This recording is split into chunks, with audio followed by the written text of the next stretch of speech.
Good morning, Card Beanies RJ, back with another video, so let's get to it. Today's random Mike Schmidt item of the day from 2001 Topps Chrome release. This is an insert that was actually mirrored in the base set release. They were doing a 50-year salute to Topps, been in business for 50 years by then. This is the Through the Years reprint set. So they put together a number of well-respected cards, card designs, players, and reprinted them. This is the Chrome version, but not only that, it is the Chrome refractor version, as it says there in the number. So there actually was a Chrome version, which, believe it or not, I don't have the base Chrome version. I saw this, knew I didn't have the card, and picked it up. It turned out to be the refractor version, but there is a regular Chrome version still. And in the base top set, you got one of these, but you also got a rainbow foil variation. So there were 4 of these 1981 Topps reprint style cards for Mr. Schmidt, re-released in 2001. This is the refractor version. My random baseball item of the day. Today's random baseball item of the day, a couple rookie cards I picked up at my LCS. Figure I'll slab them up. Can't be, never a bad thing to slab up some awesome rookies. Probably could have bought it for cheaper if I just bought the cards, but I enjoy this. Got a 1983 Topps Howard Johnson. I'm sorry, not Topps Fleer, 1983 Fleer Howard Johnson. I believe this is actually the better card of Howard Johnson from 83. Got the classic 82 Topps Dave Stewart. He eventually did pitch for the Phillies before he gained lasting fame as a member of the Oakland A's teams at the late 80s, early 90s. And then awesome card here, Jack Clark rookie, but also Lee Mazzilli for you Mets fans. So really cool. 3 little rookie cards I picked up at my LCS in the bargain bin. Figure I'll get those slabbed up, looking pretty. Today's trivia question, in keeping with the Monday and Wednesday theme of Name That Card. Again, from the 2008 Topps the Trading Card History release. Identify for me this card release. Now, this is a card of Vladimir Guerrero Sr., not Vladdy Jr., but Vladdy Daddy.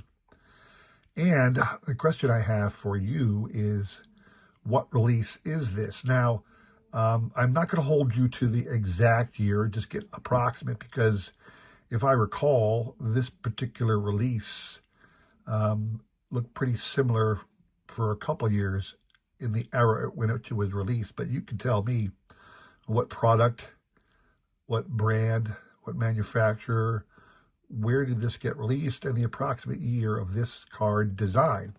What you're playing for, another 4 awesome cards, this time from the Giants, for the Stars of the 50s TCMA set, but this is some really good cards. So I'm going to start with some of the lesser known guy and move on to the back one. So great 50s imagery, Mr. George Wilson.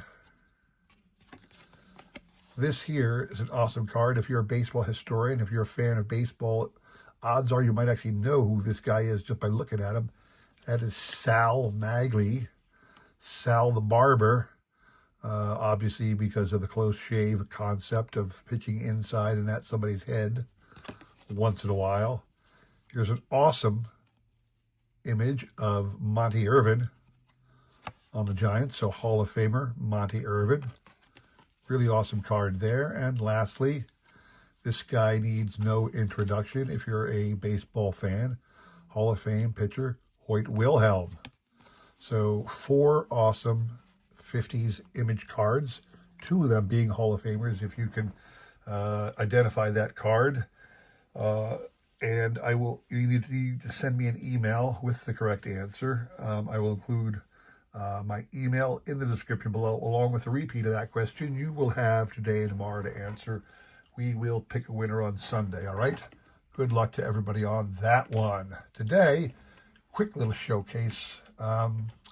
If you recall, I am attempting to collect a card of every member of the Phillies franchise to ever throw a no-hitter or perfect game. This here is my Jim Bunning example. It's an autographed version from 2002.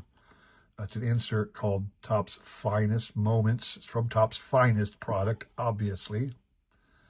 Autographed issue and celebrating this. I was trying to get cards that specifically, that they specifically honor the actual no-hitter or whatever. Cards that don't just feature the player, but actually honor the event that happened. Now, sometimes it's not possible. Sometimes it is. Certainly, as you go back far enough, you're going to run out of cards of those players. So just finding a card is a hard thing to do. And then to get one that actually honors the event, nah, not really. So that is my goal. Now, I took a step to that by getting this particular card I'm about to show off. Man's name is Red Donahue or Frank Donahue. You know, the name, I don't know why some people refer to him as one way, some people refer to him as the other. Obviously, I imagine he had red hair. But I'm going to show you the card I picked up. Now, it appears to be a reprint postcard. This is Red Donahue, Frank Donahue. On the back, someone had written on the card, Francis R. Donahue. This is not listed under the trading card database as one of Frank's cards. Frank, in fact, only has 5 cards listed under the tradingcarddatabase.com. One of them is an issue from like the late 1800s, and you can actually see a version of that up for sale on eBay right now, but it has been cut. The image on eBay has been cut to frame his face. All right. Now, the problem with Frank is Frank played from the mid to late 1800s all the way into the mid 1900s for 13 seasons. He was mediocre. He once lost 35 games, but he did have 3 years in which he won 20 games. He does have an overall losing record, 164 to 175, but he did once throw a no-hitter for my Phillies when he was with the Phillies in the late 1800s. And it is impossible to find a card of this man. Some of the other players actually had cards. Some of the guys I don't have yet had cards in some of the releases, but I haven't been able to find their cards either. You're talking about old Judge cards, fan craze cards, other cards like that. Red Donahue had none of those. Frank had none of those releases. So even though he was a player for 13 years, he didn't have any cards or many cards released with his image on it. So for me, I stumbled upon this thing. It was just listed as, postcard. Wasn't very expensive at all because it probably just somebody took an image that they found online somewhere and slapped it on the front of a postcard and called it a release. I don't care. I guess technically I could have done it myself and ended up with the same result. But this one, to me, it means it might have actually been produced as a reprint or something like that. But for whatever reason, it's not listed in the tradingcarddatabase.com. But I consider this a nice homage to another Phillies pitcher who at one time threw a no-hitter for the franchise. And I will include this in my stack of cards. Here is my graded stack of cards that honor that one. I will show, here's that last one. Did I lose that one? Might have fallen in the back. Yeah, there it is. The most recent no-hitter in Phillies history was, of course, Michael Lorenzen back in 2023. This is the 2023 Topps Now card of that. Really cool card. So Mr. Red Donahue will go alongside Michael Lorenzen as the few group of Phillies pitchers to ever throw no hitters.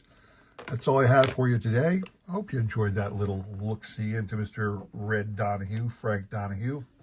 Hope you enjoyed that video. If you did, please consider liking, subscribing, commenting, and all that jazz. I really do appreciate your support as I try my best for the best of this great community, all right? Come back again on Sunday. We got the trivia recap. Thanks for watching. Take care.